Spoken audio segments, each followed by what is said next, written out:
Saturday evening, we left around 5 p.m. to go right up to the northwestern corner of the States and meet up with a bunch of our friends at a campsite. As the sun went down, it got really cold, and at some point we were trembling. What's happening? We got cold, so we had to put on some more clothes. Where are we? I have no clue.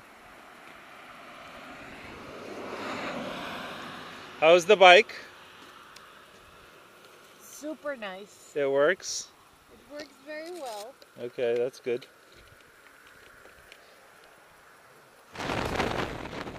So this is what it looks like when you're riding down the streets. We got some new handlebars, new tank bag, and we made a couple of modifications to the whole setup. So we've got some heated grips. They're anti-vibration thing, so your hands don't go numb. We got some wind deflectors, so the wind doesn't make your hands go cold. And we have intercom between the two bikes, so this little switch over here, you push to talk to the other person. You have a nice little GPS that tells you where you are. This is the switch for the heated grips, this is the switch for the mains, and a very useful right hand. This is a tank bag, and down here we have a little camera that records everything. Rest of the trip went pretty uneventful until we got to the campsite, built a fire, and the night was very cold. I think we can handle the Andes because it's not going to get much colder than this. Right? This is our campsite. Very nice waking up in the morning without no alarm clock. And here we have Carlos and Kathleen. How did you guys sleep? Was it cold? A little bit? We had a bear in town. That's nice. I told you not to leave any honey out. And here we have Christina, who was very tired in the morning. Hey, look who just woke up. Good morning. How is the tent? She's usually more fun. And here we have Christian. We have a new fire going, huh? Is that a new camera? Yeah.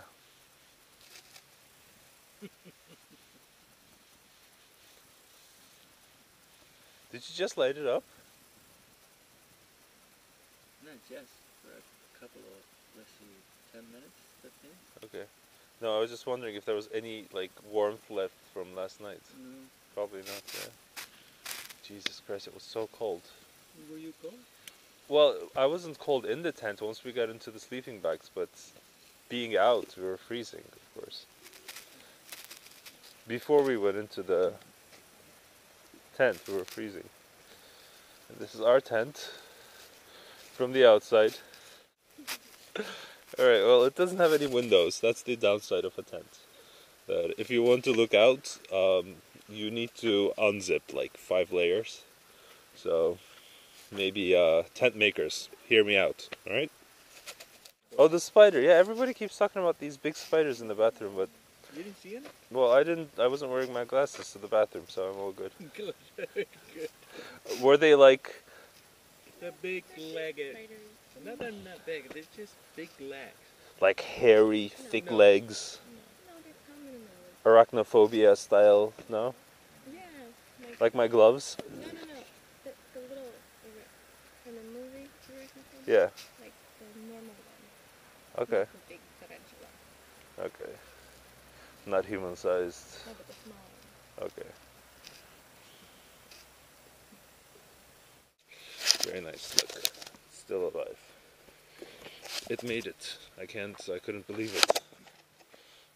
Still alive, and it actually worked. Quite amazing. I was not expecting that at all. Not at all. And let's go see the red one if she's still alive.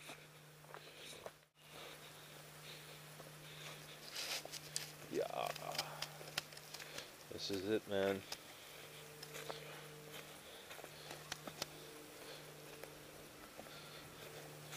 This is where the party's at. And then we started having a little funny photo session where Christian took silly photos of us on and off the bikes. And this you can see is Christian and me with the crazy eyes. And then we were back on our way home. Here you will see Marha trying to race me with her inferior red bike. Uh-huh. But we weren't actually directly going home. We were first going to take a little detour. We went up north through the Housatonic State Park. As you can see, there were lots of other bikers about. It was actually incredibly busy on the road with other bikers. A bunch of Harley guys, a bunch of sports bikers. There's nothing much else.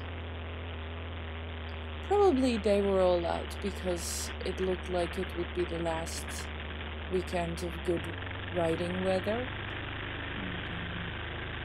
And, we were thinking the same thing, So we went up north about an hour. We did this loop, and we had lunch. And one of the interesting sights here in the New England area, they have these covered bridges, and apparently covered bridges are able to withstand weather a lot better than uncovered bridges, so they last a little bit longer. And here we're going to be passing on one of the covered bridges. And the whole trip took another 2 hours, and then we were back home before it got completely dark, but we were quite exhausted. That was our trip over the weekend. A preparation for a bigger, hopefully better trip.